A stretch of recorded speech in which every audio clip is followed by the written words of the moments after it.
Hi everyone, welcome to Hobby Hangout. It's nice to have you here. It's a glorious summer day. Oh, it feels like summer. It feels so much so that I'm wearing shorts in today. I am I may also even wearing shorts. I may even go walk out to the sea and just never come back. It's so hot today. Ben, as we can't talk about politics and what's happening in the world, we have to talk about weather. So how's the weather with you? It's all very good, thank you. Yes, it's very good. Yeah, Good. I'm, I'm enjoying the heat in some ways, and then not in others because I have to sit next to a computer that is hot. So it's like, yeah, How many computers, Ben? Just one, isn't it? just the one for me, whereas you guys have quite a lot of them actually. So Yeah. We have. Hold on, 1, 2, 3, 4, and then we've got a massive server thing as well in one small room with no window. yeah, so fairly And for you guys. yeah, I could put a fan on, but that's really just moving the hot air around the room. I think it's actually better without the fan on, to be honest. Anyway, thank you very much for joining us. This is Hobby Hangout. This is where we spend the nice hour of Wednesday lunchtimes looking over the projects that have been taken apart the OnTableTop website. And we give a little bit of like hints and tips. Don't go in too much because we don't want to tell people how to do their hobby. But if you want to come join us, come across to ontabletop.com and you can create an account, register up the very top, click on projects, and you can create a new project if you want. If you want to show off something that you've been working on in miniature range or board game, whatever you like, you feel free to link it in the comments as well. P. Beckers has just said on YouTube that he's checking in from Perth, Western Australia in winter, and it's a chilly 18 degrees Celsius. Wow. Oh, I dream of 18 at the moment. Well, Northern Ireland, 18 degrees is, it's that's a summer for us. That's a nice spring day for us. The Hobby Lodge is a hot box today. Oh, my days laughing, boy. I can't imagine. I can't imagine anyone doing anything inside today. So if you're inside watching this, go outside, take your phone with you, and watch it in the nice sunshine if you can. Exactly. Okay. Oh, 33 degrees. Oh. Okay. Let's stop talking about the weather. We're not in an optician's waiting room. So we want to have a look at some awesome looking projects. First off, we have this Galadoria Game City Docks, which we seen a few weeks ago. We've just been catching up on these projects, and some of these I think is pretty impressive. So I linked this through. And if anyone's logged in, please feel free to vote on these as well. Unfortunately, I can't right now. I'm not logged in, and it gives the submitters a nice little boost to their ego as well. But I thought these docks were pretty cool. Yeah, they're very cool. Yeah. It seems like a nice little piece of terrain just to have scattered around your tabletop, and it seems very simple. Be easy enough paint scheme as well. You can see it work in progress. Just a little bit of brown paint, and then just like I assume it's just dip or. I think he's using strong tone, I believe it is. So I believe he's using soft tone. What? Shut your face. Yeah, using some of the army painter soft tone. Yes, yeah. That stuff is a godsend though. It is very good. Yeah, it just shows what you can do as well with just base coats and washes. It's a great idea for terrain. I think. It makes things fantasy stuff pops very, very quickly with that kind of thing. Mm-hmm. So. Works really nicely with the like Reaper stuff there. Be nice to see that painted too. I think the only suggestion I'd give, because it's city docks, unless they're brand new, add a little bit of like foliage and docks and like greenery into it, because wood tends to die over time with natural organics growing in through it. But other than that, nice work. Pretty cool. Maybe add like almost like a wash of green or something, or blue onto the top. Yeah. So it looks like where the waves have come up and they've left like algae and stuff, that kind of thing, just sitting on the top of the docks as they've got sort of warps and wet stuff. That could be kind of cool. Even if it's not water. Just the people have dirty feet. They do. Yeah, just the wear and tear of daily life. But as a set just sort of ready to go on the tabletop front, it's pretty awesome. So good for use in role playing games and skirmish games and all kinds of things like that. So yeah, very cool. Looks cool. Next up, we have this awesome looking battle board, Scatter Terrain. Oh, so this is more stuff from Seafalls then. This is, Seafalls one for his local gaming store, friendly local gaming. These are amazing. Yeah. Let's scroll down to maybe not the end, but let's see how far we can get. So there's a lot of like planning that's gone into this here. This is some of the the older stuff that he's been working on, but as you can see, like very impressive stuff.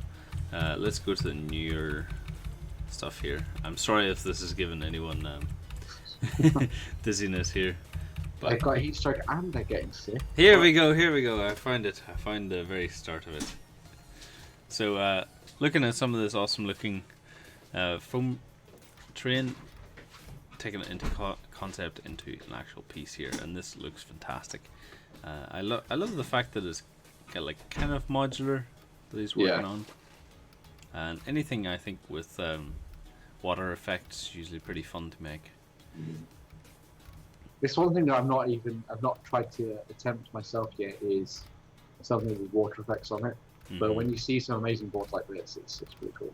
I like that it's been sort of segmented as well, so it's still obviously a large piece, but it's something that can be made as part of a larger board as well if you wanted to.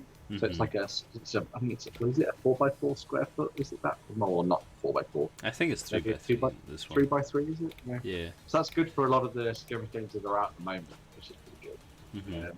Obviously, we're seeing a lot more of those pop up and stuff like that. So I really like the effects of the what do you call it, froth, I guess. The rapids. Yeah, and how it's been strategically placed where they'd come up. So I think it's really cool. So you see it at the start there as it sort of winds its way in and around the corners. It's really awesome. And a good natural curve to the river as well. Because you can get some of the battlefield in the box stuff, but it's all just like straight rivers, isn't it? Yeah. And rivers don't really work like that unless they're canals. So. Robert is mentioning as well, he's also painted fish in it, so you can see in this picture here, there's just these little tiny like dots of fish lying around as well. That's pretty cool. I like I've seen it done before where in fountains and stuff where they layer up the water effect and they paint on top of it, and then they just put more water effect on top of that. Yeah, and you can create that like 3D looking effect. I think I saw someone who'd done that for a Blood and Plunder board, and they'd done like a section of different scattered bits of island, sort of outcrops.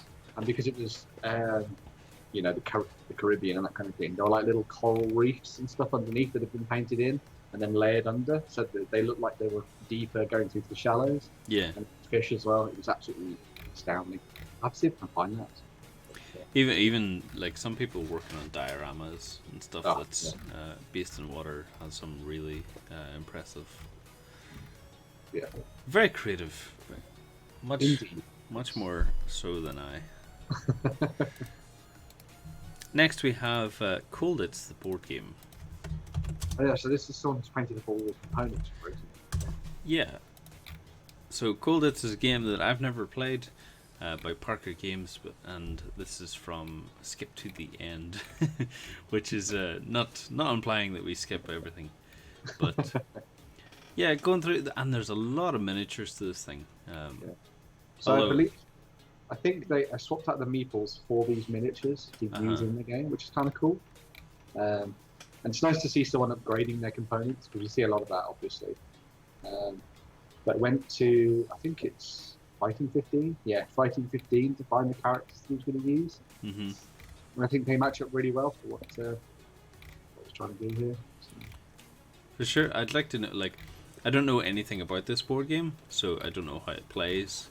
Well, it's Colditz was the famous prison where they were all sort of held up. So you, as the prisoners, have to try and escape from the guards by making your way around, and you've got like routes that they take and all kinds of things like that. It's a very cool one. I've seen a lot of people really enjoy it. So. Cool. So it gives. It's been around for a while as well. So. Yeah, I keep seeing it in just random some Waterstones and a lot of like charity shops and things. Yeah. But yeah, I suppose it gives a nice like thematic view to the people in the prison and stuff. More character things because they're not just pieces anymore. They're actual, physical. Yeah. Characters. Hi Amanda, thanks for joining us, even if you are lurking. Yeah, very nice work here, and they don't look massive as well, these miniatures. So there's quite a lot of detail that looks to be going on. Yeah, I'm just having a look down to see what scale they are. They look like 20 mil, 20 mil, maybe. I'm not sure. No, yeah, they're 20 mil. 20 mil. There you go. Because Fighter 15s do 20 mil World War II and 20 mil World War One. Good stuff. As I said, I don't know anything about it, but it looks kind of like almost like a worker placement thing, where because there's so many like movement places going through different rooms and things. I assume there's like different objectives in each room or abilities. I think you have to go and find the things you need to escape as you're going around. So you have to go and get tools and then find your way up to your escape thing. I didn't realise this. It first came out in 1973, and it was co-designed by Major P.R. Reed, the British soldier who was one of the few to actually successfully escape from Colditz. Wow. So, nice bit of trivia there for you. The more you know, Wednesday trivia. Indeed. Next up, we have Jock J's project of Infinity, the free Aleph. Oh yeah, because this was where I think we've seen the series before, where he was building up a task force that he was then going to sell so that he could buy some Aleph. That's it. That's what it was, and I think this is some of the task force here. I'm maybe not too sure, but yeah, he painted them up so he could sell them off and afford a new army of Aleph. And he managed to have his dream come true. And here's the wonderful Aleph. And he's done a marvellous job on some of these as well. They really are fantastic. The pink glow effect on the eyes and the armor pieces, and just the general like sci-fi armaments of it. Really looks lovely. Aleph are the faction in Infinity that really hit that kind of cyberpunk note, I think, for me. Because all of the stuff out there is pretty cool, and obviously Panna have got a little bit of cyberpunk element to it as well, but the Aleph with a lot of their bionics and that kind of thing, and sort of their androids and stuff that they've made and things, just look absolutely fantastic. And I love seeing that kind of cyberpunk hex patterning on stuff. I think that it's something you see on all armor for some reason in cyberpunk. It looks really, really cool. And helmets with no ice, ice sockets or whatever, but just like little slits and stuff on it. Because it's because it shows you digitally inside. No need to see the real world. Yeah, that's why Iron Man could defend himself from like behind, because he could see everything 360 degrees. Even though the tiny eye slits, he could see everything. See someone creeping up on him behind. I didn't realise that all the scenes shot from inside Iron Man's helmet, with obviously Robert Downey Jr.'s face in, were done because Robert Downey Jr.'s agent was like, well, he can't play Iron Man and then just be in a suit the entire time, so you don't see him. So even when he was playing Iron Man himself in a suit, he had to have his face on screen. So that's why they did. I think that's what I didn't realize. That's cool. Yeah. So, it gives him that bit more personality. You can like relate to him a bit more rather than a machine. But yeah, absolutely stunning painting. I really like the. It's interesting to see Aleph in a landscape that isn't typical to them, because whenever we normally see Aleph done, they're in sort of like cybernetic. It's a facility, isn't it? Facilities and that kind of thing. Yeah. But this is really cool seeing them sort of out and about in almost like a wasteland kind of landscape, which is kind of cool.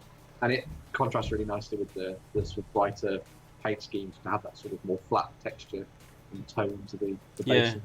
It's cool. I think the use of like different colors in this, like the blue and the pinks, it's a really nice thing because like most ALF stuff, correct me if I'm wrong, is usually it's kind of like white, cream white, and as you said, in a base where they're just manufactured out of a facility, really.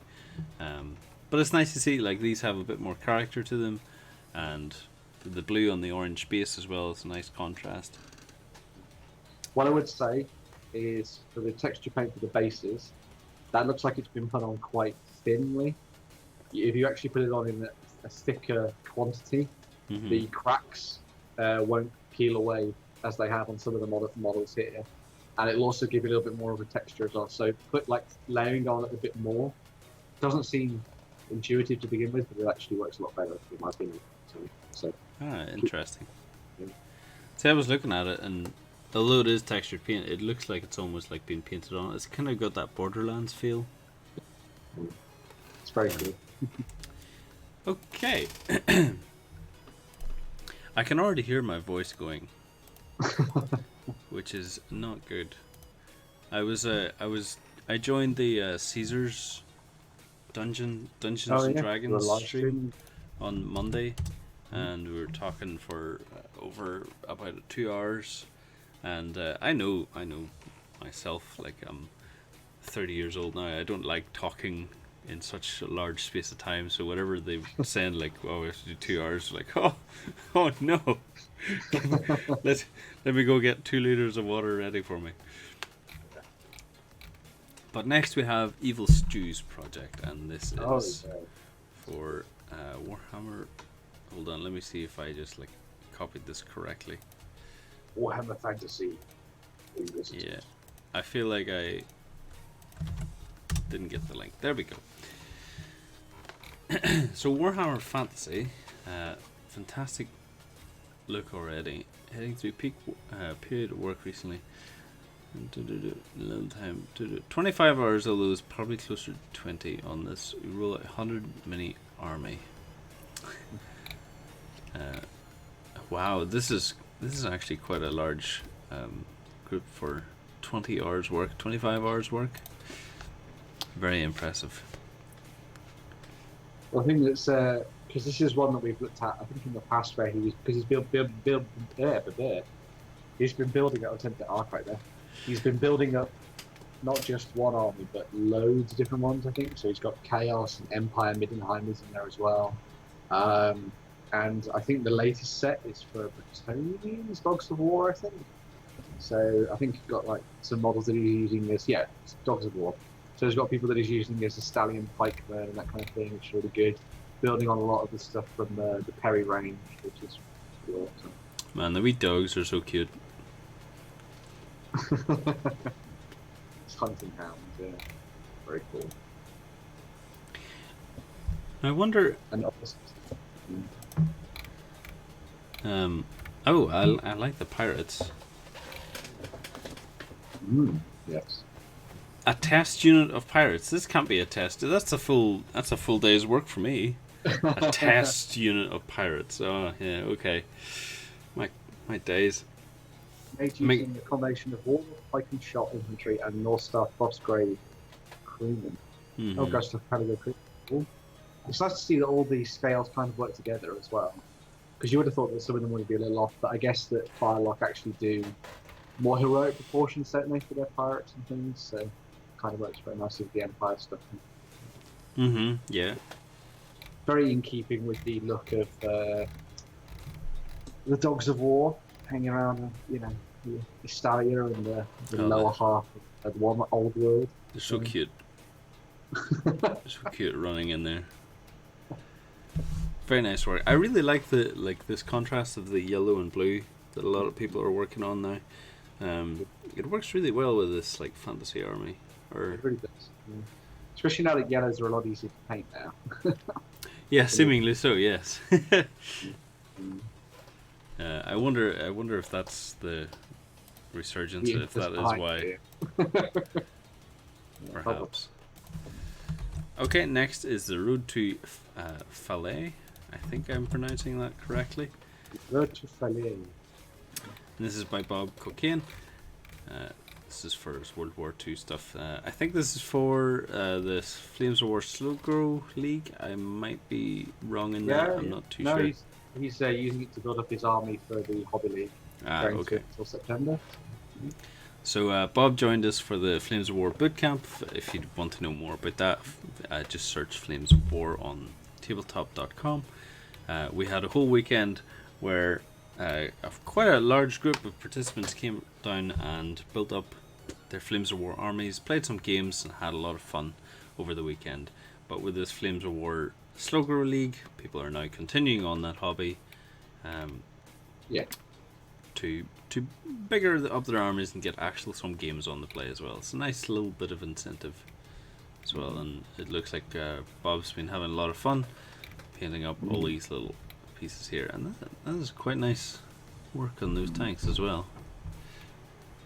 Yeah, because I think the focus was to begin with, because you had about a 50-point army, I think it was, from what you got in the set moving forward. And then you have to work your way up to 100 points by the end of September. But I think this project's been really good because he's not only just been building and painting things, as he likes. He's actually been looking back through the old history books and references in order to try and find the proper colours and things and the environments they would have been fighting in, which I think is really cool.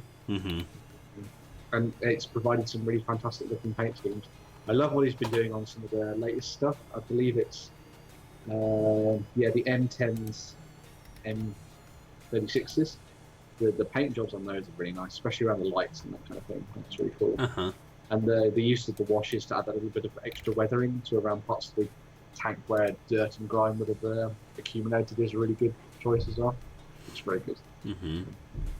I would keep them as they are, but I think if John was here, he'd probably suggest just a little dry brush perhaps on them, but I think they actually look quite nice. It's I think they look good. Yeah. Out of the factory kind of look, really cool looking. You could almost do a little bit of rusting maybe somewhere here and there, but other than that, I think they look pretty good. I know. I assume the lights wouldn't normally be blue, but I actually kind of like it. Yeah. It's got that kind of Conflict 47 feel. Yeah. To whereas just that blue tint brings in kind of like a weird World War kind of feel to it. Well, I think those M10 N36s are from the team, because he's also doing some Team Yankee stuff as well, I believe. The sort of World War III, so that kind of works out for that. That would explain why the whites are a little bit more sort of focused in that kind of bluey tint and stuff. That's pretty cool. But yeah, I'd really like the work on the infantry and the commander units and everything as well. Some really nice sort of attention to detail on facial features and that kind of thing. It shows off that you can paint models at that small scale and make them look really good. With a little bit of effort. Yeah. I'm not sure. I'm going off assumptions, but it looks like Bob's painted on the texture paint and then planted them in.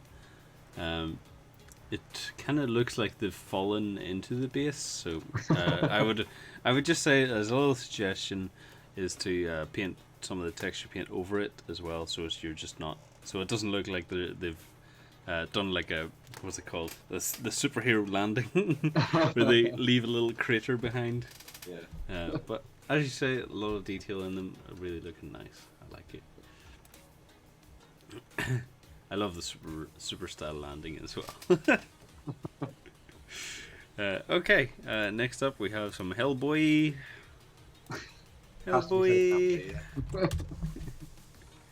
Hellboy from Mantic Games, and this is by Uglib, I think. But yeah, I saw this a few weeks ago as well, and test pieces for Hellboy. What are these? These are what are they called? I can't remember what they are in the bases. I remember seeing them. They're folks, the little folks. Yes, thank you. The movement or the tokens look really nice. They look like old coins. Just a base coat of Vallejo Tinny Tin dry brush with Vallejo light bronze, and then given Citadel Null oil wash. That looks really well. They look like actual coins. They do.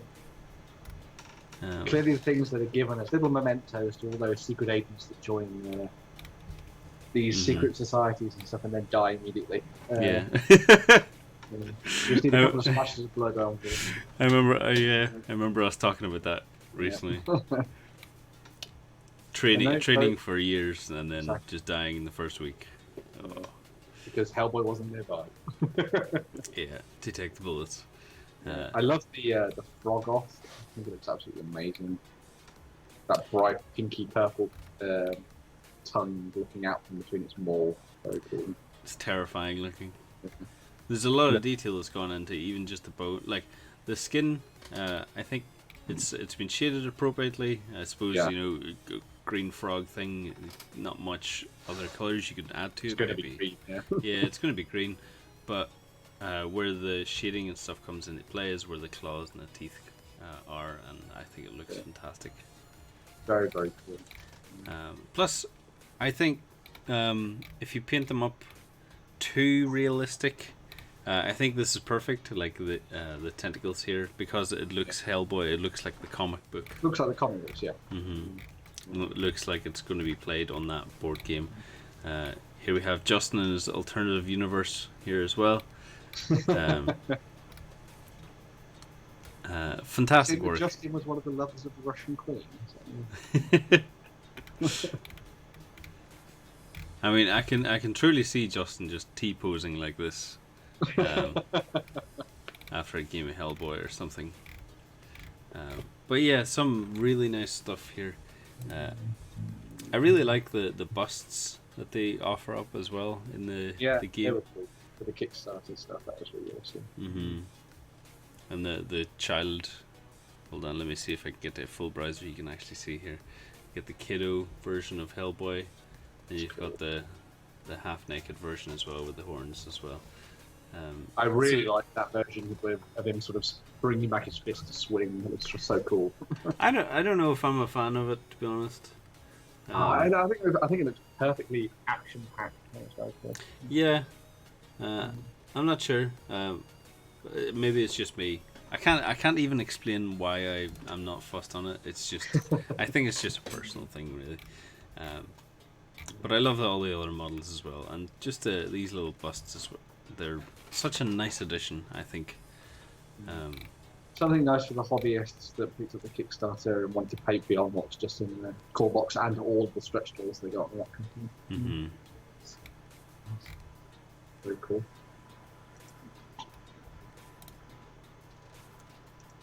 It's really nice work on the eyes and hair and all that fire effect as well.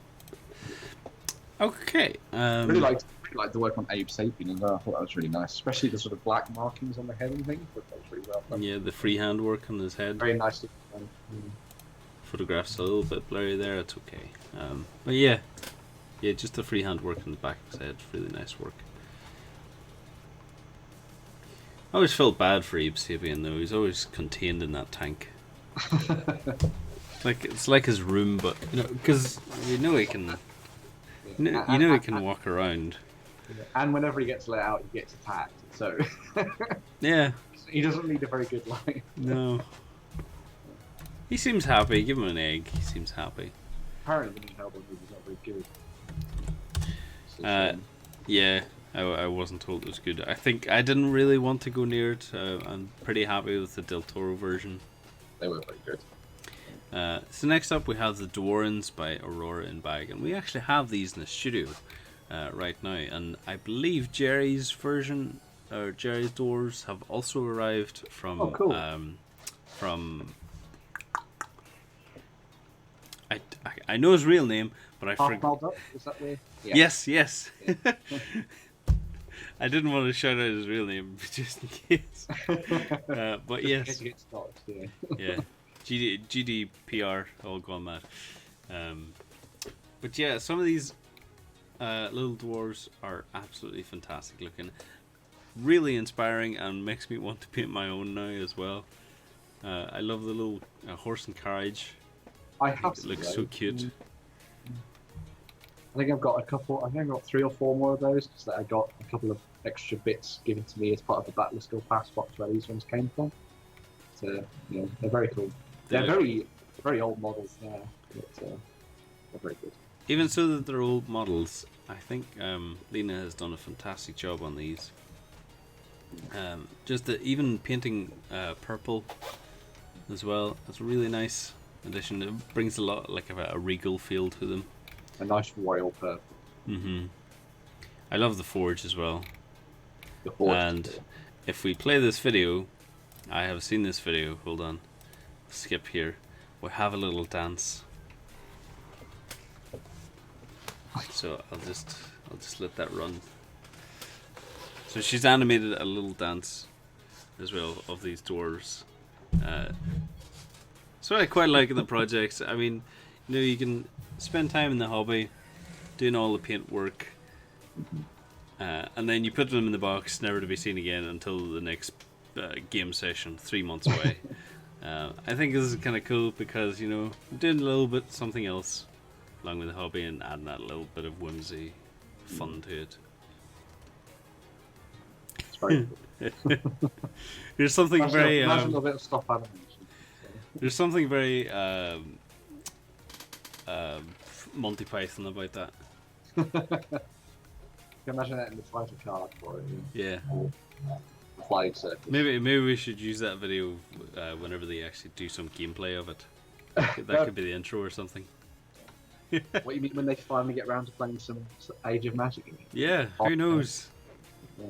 Expect it in 5 years when 3rd edition comes out. And here's the other ones as well. Is this... Because I think this project is by Half Mile Duck and Aurora in Bag. I'm not sure. They both worked together to paint up a larger army, but keep the same paint scheme. And I think it worked out pretty well. So. Mm-hmm. Do you think we get banned for showing dwarf butts? That's... Is it against Twitch's terms and service, you mean? Yeah, who knows? Never mind the one who's bound up as well. Yeah, I saw that earlier. Yeah. I mean, if Alinity can throw a cat behind her head, I think we can get it, you know, okay with dwarf butts. I think we'll be There's alright. so much worse stuff going on Twitch at the moment. So. Yeah. Well, someone pointed out on Twitter today that if gamer girls are selling their bathwater, can painting people sell their paint water? I mean, is that something we can do? I mean, that's surely got to be a kink somewhere, right? Yeah. So. Who's gonna buy it? Who's gonna buy it? That's all I'm gonna say. By the way, if it hasn't been noticed, I'm selling my cup, official gamer cup with zip tie edition that's sold separately. There's a little bit of building requirement of it. A little bit stained in the inside, but you know that is authentic. Part of the charm. Authentic Lance tea drinking right there. Going this weekend at a local auction. Hope to see you there. And maybe next year I'll sell my new cup. It'll be perfectly stained and have its own quirks as well. Anyway, next up, we are looking at... I love this username. It's Chlorophyll. Yeah. But it felt like someone who put it into a fantasy name generator. Mm-hmm. With Blood Red Skies. And he said that he used a little bit of null oil to seep into all the small recesses below the lines, but it didn't seem to work. But he thinks the result is good nonetheless. I had a look at these earlier, and I think they look fantastic. I don't think there was any issue with the null oil. It seemed to do the work it's meant to. Yeah, it looks like it's worked on the bottom of the plates, which is key there. Yeah, it's very good. I believe John did a whole bunch of hobby vlogs on actually doing that pin washing technique. Yeah. So you should be able to find those and check those out if you want to look at it in a little bit more depth. So, yeah. But yeah, some really nice camo stuff here and a little bit of freehand stuff as well. Nice work. Freehand's very difficult at that scale, especially on small planes. So I admire your persistence on that. Anybody that tackles that. True collector's item is show an Antiques Roadshow. Do you think we'll get this on Antiques Roadshow? There's something that's maybe not noticed about this cup. If I can like heat it up with my hand, maybe. I'm surprised it's not like bright white with the heat that's in this office. But it changes color whenever you put hot liquid into it. Yeah. So yeah. Oh. They're singing Tenacious D outside. That might get us banned from Twitch. But yeah, some really nice little planes here from Chlorophyll. I love as well what people use for the background stuff. We have election levy stuff here. This looks like a French newspaper. It does. Yeah. Yeah, I love seeing what people have in the background. This is my nosy by nature, I guess. But yeah, talking about the models, fantastic work. I think the Nil Oil wash worked perfectly. If you want any like further hints and tips, go to the Blood Red Skies game page on our website, and there should be some tutorials about how to do some of those more advanced techniques. But hobby looks good. Awesome work. Okay, next we have. I thought this was a pretty cool. It's a very small like project that is just a small section of a much larger project. Essentially, this is the 40k Warhammer Demons of Khorne by Lawner. I want to show off what he's been working on. It's he's just been grabbing bits of sprues, cutting them off, and adding them to the bases. So he's to work as crystals. Yeah. So adding spiky crystals to the bases. I thought that was a fantastic idea and use of just the spare sprues lying around. Yeah. Mostly, I've seen people use sprues as rubble. Mm-hmm. What they do is they just throw it all in a blender and then it chops it all up and actually creates rubble, like almost like brickwork.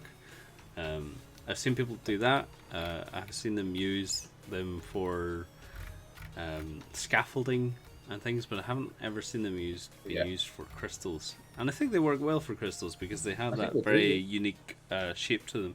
I'm trying to have a look around for some sprues here. They look like the crystals that you were seeing in Superman's Fortress of Solitude. Yeah. Because even in this Sepulchral Guard, the sprues on that, they're very... I mean, it's rectangular, it's cuboid, but they have those very, like, beveled edges and they're very sharp edges as well. So I think it's worked perfectly for crystals, given the right, like, paint and highlighting. All you're going to do is do what he's done here and sort of do a little bit of filing here and there and build them up into sharper points in places and things. And they'll turn out into nice little clusters, which is really cool. Nice cheap way of adding texture to your bases. So it looks like fully painted. It's just a black onyx, if that makes sense. But yeah, could be used. I'd love to see this done a lot more. And I suppose you could probably get bigger sprues and make more and more crystals as well, bigger crystals. Cool stuff. I mean, the thing is, there's so much crazy, weird stuff going on in the likes of Age of Sigmar and Warhammer 40k, that crystals like that popping up all over the place would be really, abundant. Especially if you're playing something like Necrons, because they have a lot of crystals and stuff in their designs and that kind of thing. Yeah. If you built those up on a base, it would look like they'd sort of the tomb world had awakened beneath the surface, and sort of all the crystals were growing out of the ground as the Necrons awoke. That'd be kind of cool. Lord Saints, you're asking maybe a stupid question. There's no such thing as stupid questions, depending on where you're at, really. But any tips for custom transfers? I got something I'm trying to do for an Imperial Guard army, but can't paint the symbols that you need so small. We do have painting tutorials used with custom transfers. I know that John has a hobby vlog. Yeah. I think so. Essentially, if you go to OnTableTop or beastwar.com/hobby-vlog, you should be able to see. I don't know the specifics like which ones have them, but I would hazard a guess that he uses transfers on tanks and more specifically the Blood Red Skies stuff.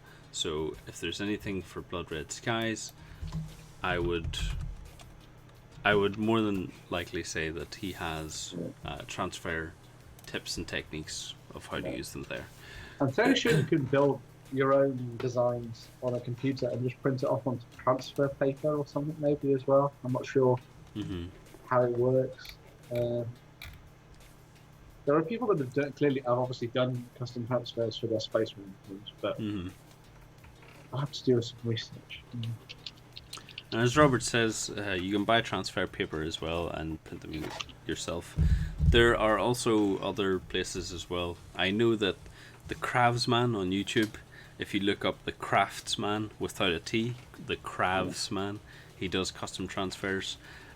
It's not entirely related to Wargaming Hobby, because in his latest video he made transfers for Lego men faces for lip syncing in stop motion animation. I thought it was really cool because all he had to do was just replace the heads on them. I've just sent you a link on Skype because there's somebody that makes custom Space Marine chapter transfers, so maybe you could get them in different styles for guards and stuff like that. Chaptercustomizer.com. Chaptercustomizer.com. Yeah. This was one recommended by Reddit, and as we know, Reddit knows all and is the Lord and Savior of everybody. So, okay, can you link that into the chat, please? I can put it into YouTube, and then I'll have to go over to Twitch. I can't put it into YouTube. I'll have to put it in. I should be there momentarily.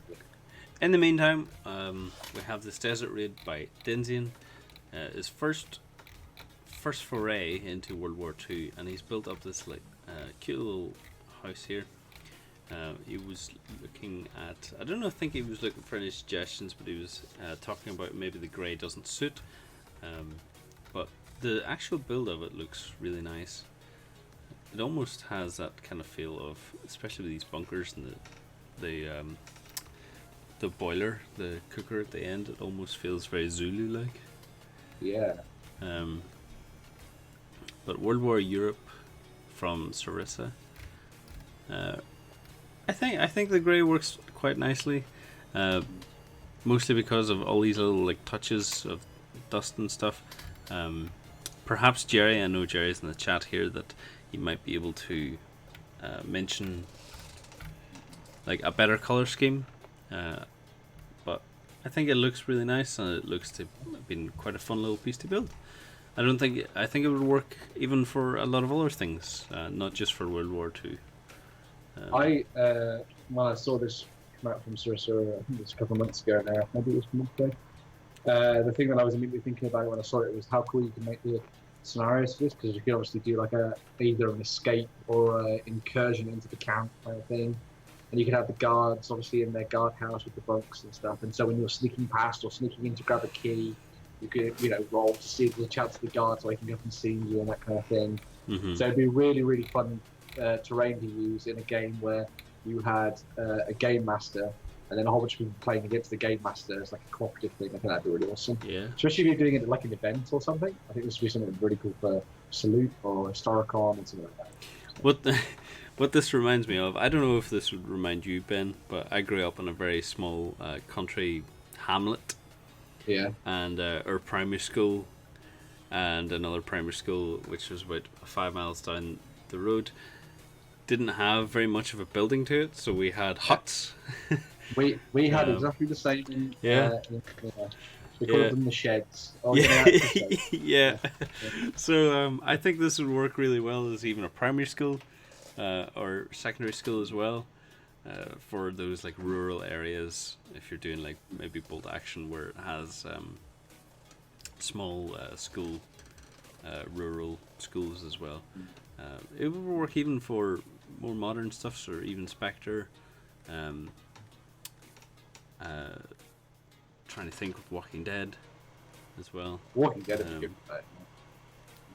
Actually, I wonder if you could put in Mantic Games Hellboy into this, where like there's a big It frog. would work for like the sort of pulpy sort of period and stuff, wouldn't it? Yeah. Kind of thing. Uh, Maybe have it when Hellboy was a little younger, in sort of teenage years. Sort of, it's so cute.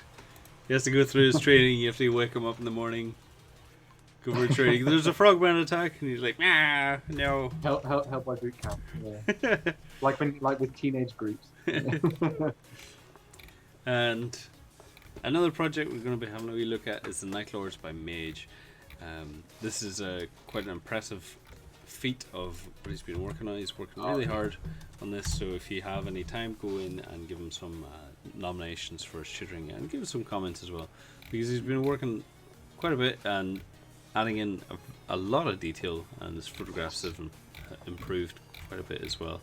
I say that because if I scroll down a wee bit, some of them are a little bit dark around here, and I think that was just around the background, but if I scroll up, some really improvement has gone into this here, and I love the skin tone as well. It's really got that like awful looking chaos. It's almost like this has been like sitting in a dark room for quite some time. Yeah. And they've brought it out as a last means to end something. Like, you thought you had the upper hand. Bring out the Bring out the spiky thing. And yes, this last entry is a nice little muzzle flare tutorial as well. Some of the images aren't loading. That might be a fault on the website, or might be uploading, I'm not too sure. But you can see here as well, he's been following along with our good friend from Warhammer TV. Duncan's been showing him how to paint up this muzzle flare. So hopefully these images come up properly. If I refresh the page, I think it might just be an uploading issue. But yeah, some really nice work there. I think I really like the gold work in this, and it'd be nice to see what he does with this. Some of the bases actually. Yeah. As well. Very cool. It's good to see that little bit of extra progress of things, and the new way of photographing certain elements of the models has meant that we've seen a really nice sort of detail shot of everything as well, which is really cool. So you get to see a little bit more of that sort of blend between the mechanical and that synthetic and the organic, which is really cool. It's nice to see chaos that's not painted in red for a change as well. Red. Okay, and that finishes us up for that. Let me just log into the website and we will show off the latest community spotlight for this week. We have had some impressive guides. If you guys have anything you want to show off, feel free to add it in the comments, or if you want to comment on the Hobby Hangout page itself on the website. We have Omega 1976 is showing up as project, so let's have a look at that. If I open this up, we should be okay. Are we going to show off anything we don't want to? No, I think we're okay. And good morning to Robert Monroe on YouTube, who's saying, "Good morning from Michigan, USA." Michigan, Hello. very nice. Hello. So this is Omega 1976 Fallout Wasteland Warfare painting progress. Cool. We haven't seen very much of Fallout Wasteland Warfare, but I think someone's looking to come into the room. But yeah, some really nice work here. I think Fallout lends itself to a lot of contrast painting. Ben, are you okay? Yeah. You've frozen a wee bit. I think you're back. Yeah. It's okay. Hopefully my PC doesn't fall over like it did last time. No, I think we're good. As I was saying, like, I think the Fallout stuff works really well with contrast, because it has that like fleshy, organic feel to it, and I think almost contrast probably work solely for this game. Just how it works, and this looks like it's maybe painted in contrast. I'm not too sure. It is double contrasted. Oh no, wait. I can't tell. There was something about contrast in there. But yeah, some nice work here. I like how they've changed up the color scheme on the mutants as well. Like, not all mutants are going to be the same color. Obviously, Yeah. different skin tones and all that, different levels of radiation. It's a nice way to differentiate between two very similar models. Yes. It is, Because I think that's one of my pet peeves is whenever I'm going to hit something that has the same model, like if I'm playing like if I'm going to hit skeletons and they're all the same model, like which one are you going to hit? Oh, I'm going to hit that one that's closest to to my cup of tea. So I think it's a nice way to change it up a little bit without going overboard. I like this red brick effect that he's gone for here. Jonathan Pittman on YouTube has said, yes, it is definitely contrast paints. So there you go, it is contrast paints. Awesome, yeah. Some And very hello nice to stuff Ash here. Troll on YouTube as well. Hello. Awesome. That's really nice stuff on the Fallout stuff. I'd love to see actual game of it with all the models put together as well. But yeah, as I said, I think if you're going to paint multiple models, make sure they have a little bit of difference in them. If you are playing board games and whatever games, it's always that confusion of like, who are you going to hit? I'm like, oh, I'm going to hit that one, the one closest. If you have that little bit of differentiation between them, even like having one bright fluorescent green and then one little bit yellow as well, I think that works really well. The thing that always reminds me of is when back in the old days of Lord of the Rings Lich's game, when the first set of ring races came out, they were all obviously black because they were wearing their robes, and the only thing you could tell them different part from was the way they were either holding swords or their stances. So when I first played the game in Games Workshop, the guy who was running the campaign was like, okay, so this guy's going to be called Stabby, this guy's going to be called Swingy, this guy's going to be called Wooshie. So you need to hit Wooshie. Wow. Okay. So moving on, we have the community spotlight, and so to give you a little bit of a rundown, community spotlight is just that little bit of an extra reward that we like to give out each week to projects that we've really liked, that show some new part of the hobby that's never been seen before, or just a really cool idea. Doesn't even have to be that skillful in paint, just as long as it impresses us in some way. We like to show off that recognition as well. So first up we have Greystoke with the Bosk. Yeah. So this is an amazing little project that went into painting up Bosk here. It's one of the characters from Star Wars Legion that's only just recently been coming out as one of the bounty hunter operatives. Absolutely fantastic looking paint scheme on this guy. I really loved how the yellow has come across. Yeah. And that really nice subtle shading between the different colors of the cloth. The white looks really nice as well. And then contrasted to the metallics and stuff, I think there's just that really nice use of black built up to slightly higher levels of metallic, so up through silvers and things to show like a well-worn weapon. It's like his rifle there, as you can see. The scale work also looks really good, and I love the attention to detail in the eyes as well. So I think they look really nice. The eyes and the scales look really nice because it doesn't look dry brushed. It looks like it's actually been painted on, and then you have that little bit of highlight on top of the eyes as well. Really nice work. Yeah. Absolutely fantastic little miniature, and that the project is well worth going to check out in more detail because he goes through all the different steps of how that came to fruition. So, awesome, nice little tutorial for that as well. Next we have Sabine Wren by 42, another Star Wars miniature. Yeah, so this one's really cool because we're obviously seeing things from a slightly different angle. Obviously, it's within the same realm of Star Wars, but it's been painted up to match where the character came from. So a lot of people will know Sabine Wren from Clone Wars and the cartoons and that kind of thing. And so the paint scheme that we're seeing here matches really well with that interpretation of her as a character, which looks really good. The really high poppy sort of cartoony colour scheme to her armor is really good. Obviously works in with her sort of, playing around as a rebel within the world of Star Wars as well, which is really, really awesome as well. And the work on the Darksaber is just fantastic. Looks exactly like how I imagined it would. And it would have been very easy just to paint it black and leave it at that. But I think that adding that little sort of touch of white around the edges gives it that sort of crackling appearance of what the Darksaber actually looks like in a whole bunch of the artwork and stuff as well. So yeah, very cool.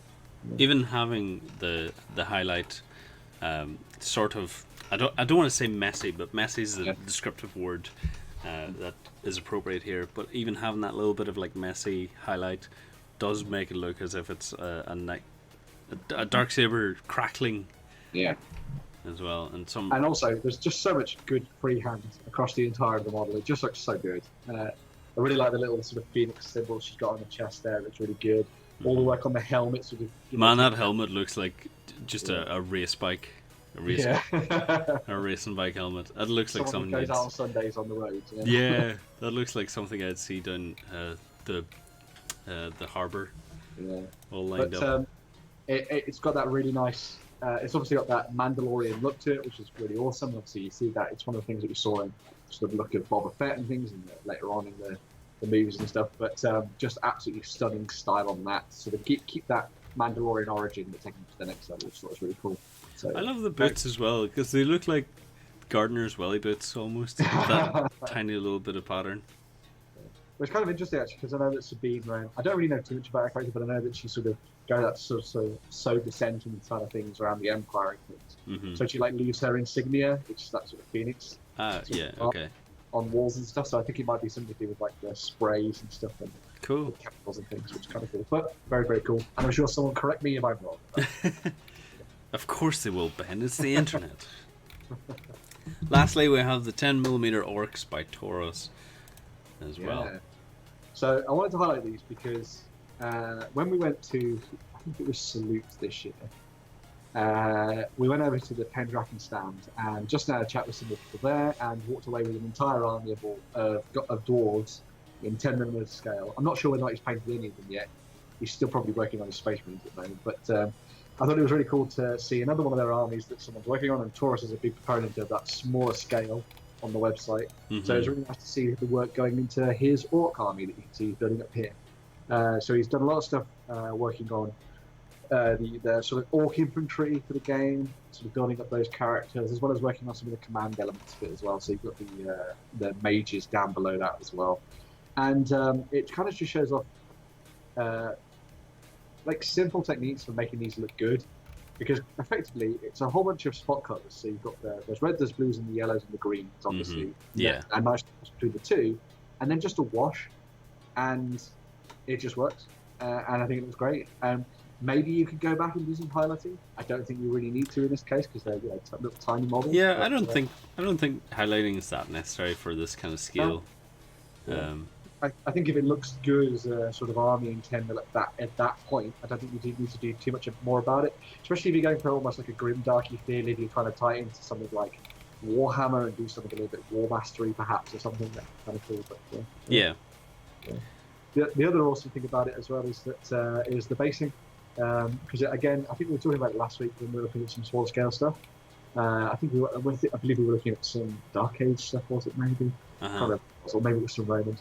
But it shows off that you can just do a lot. You can get a lot of stuff done with a little bit of texture basing and some very very sort of fine plot as well. So, yeah. Awesome. And that's us. That's it. That's it, and that's us for the community spotlight. If you want to see some past projects, feel free to click that banner at the very bottom of the page. The community spotlight will be released later on today, but it has all of the archive projects that we've shown off over the years. There's some really impressive stuff there, and it's really good for inspiration as well. It's almost like a Pinterest board by itself. Very much so. But yeah, thank you very much for joining us this week on Hobby Hangout. We hope to catch you again next week. If you have any projects you want to show off, feel free to comment below, and we'll catch them up next week as well. Next Wednesday, 12 p.m. BST. We'll see you then if we're not all burnt to crisp by this hot summer day. Exactly. Thanks, Ben. See you later. Bye. Bye.